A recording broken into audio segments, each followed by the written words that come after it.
నమస్తే.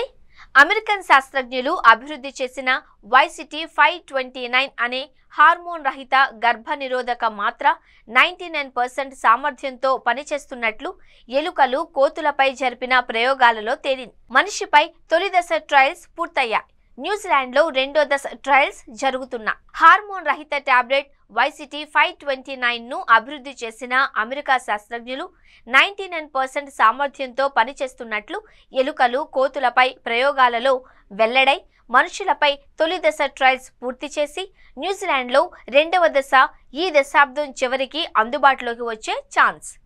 మీరు ప్రపంచంలో ఏ దేశానికైనా వెళ్ళండి, గర్భనిరోధక మాత్ర అంటే మహిళలు మాత్రమే వాడేవి దొరుకుతాయి. పురుషులు వాడే మాత్రలు ఎక్కడా దొరకవు. దాదాపు 7-8 దశాబ్దాలుగా ప్రపంచంలోని పలు దేశాలకు చెందిన శాస్త్రజ్ఞులు కృషి చేస్తూ ఉన్న మేల్ బర్త్ కంట్రోల్ పిల్స్ ను మాత్రం అభివృద్ధి చేయలేకపోయారు. కానీ యూనివర్సిటీ ఆఫ్ మిన్నెసోటాకు చెందిన శాస్త్రజ్ఞులు తాము ఆ అద్భుతాన్ని సాధించాము అని చెబుతున్నారు. కొలంబియా వర్సిటీ, శాన్ ఫ్రాన్సిస్కోకు చెందిన యువర్ చాయిస్ థెరప్యూటిక్స్ శాస్త్రజ్ఞులతో కలిసి వారు సంయుక్తంగా ఈ పరిశోధనలు జరిపి వైసిటీ 529 అనే హార్మోన్ రహిత గర్భనిరోధక మాత్రను అభివృద్ధి చేశాము అని, ఎలుకలపై సైనోమాల్గస్ జాతి కోతులపై చేసిన పరిశోధనల్లో అది 99% ప్రభావవంతంగా పనిచేస్తున్నట్లు తేలింది అని వారు వెల్లడించారు.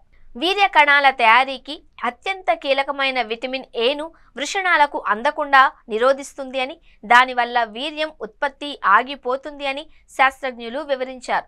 అదే సమయంలో ఈ మాత్ర టెస్టోస్టెరాన్ స్థాయిలపై మాత్రం ఎలాంటి ప్రభావము చూపదు అని Minnesota varsity chemist, pharmacist George తెలిపారు. కోతులు, ఎలుకలపై వారు చేసిన ప్రయోగాలకు సంబంధించిన ఫలితాల నివేదిక కమ్యూనికేషన్స్ మెడిసిన్స్ జర్నల్లో ప్రచురితమైంది. దాని ప్రకారం ఎలుకల్లో ఈ మందు 4 వారాల వినియోగం తర్వాత 99% సామర్థ్యంతో పనిచేయగా, కోతుల్లో 2 వారాల వినియోగంతోనే వీర్య కణాల సంఖ్యను తగ్గించేసింది.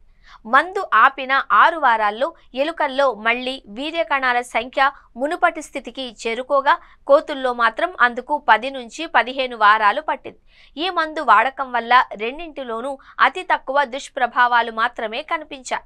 దీంతో మనుషులపై తొలి దశ ప్రయోగాలు నిర్వహించాము అని, ఈ ఔషధం మానవ వినియోగానికి సురక్షితమే అని తేలింది అని జార్జ్ వివరించారు. రెండో దశ ట్రయల్స్ ను న్యూజిలాండ్లో నిర్వహిస్తున్నాము అన్నారు. పురుషులకు సంబంధించినంత వరకు ప్రస్తుతం అందుబాటులో ఉన్న గర్భనిరోధక విధానాలు రెండే.